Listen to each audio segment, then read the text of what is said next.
Hello' everyone, এয়া মোৰ দোকানটো অকণমান আপোনালোকক দেখাব বিচাৰিছোঁ। আৰু কেনেকুৱা চাওক, মোৰ ৰাস্তা, দোকান আৰু বাগান চব একেলগত লাগি আছে। আৰু এইয়া আমাৰ ডাঙৰ গছজোপা দেখাইছোঁ অকণমান আপোনালোকক। এইটোৱে আমাৰ চিন, মানে কি আমাৰ ঘৰৰ ওচৰত যোনেই আহিলে এই গছজোপাৰ কথা ক'লে মানে চবেই চিনি পায়। আৰু এইটো আমাৰ আলিটো, পকা আলিটো অকণমান আপোনালোকক দেখাইছোঁ। এইটো আমাৰ ঘৰটো আৰু দোকানটো, আৰু এইটো আমাৰ খুৰাহঁতৰ ঘৰ। দুটা দোকান আৰু দুটা ঘৰ একেলগত লাগি আছে। আৰু ইফালে আমাৰ বাগান অকণমান আপোনালোকক দেখাইছোঁ। আমাৰ ঘৰৰ আগফালেই আছে বাগান, আৰু একটা ডাঙৰ নলাও আছে, বাগানো আছে।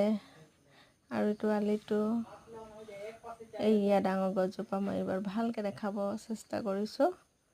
আৰু কি কাম ইয়াকে কৈছোঁ। আৰু ময়ো মানে কি দোকানৰ পৰা ওলাই বাহিৰত ভিডিঅ' কৰি আছোঁ। এইফালে গাড়ী এখন আহি আছে, সেইখন গাড়ীখন পাৰ হৈ গ'ল। আৰু এইয়া আমাৰ ৱাল মৰা আছে অকণমানকৈ। আৰু কি ধুনীয়া জেগা, ভাল লাগে আৰু জেগাডোখৰ একদম মালিকিনাৰ কাষতে ঘৰ, দোকান চব। তাতে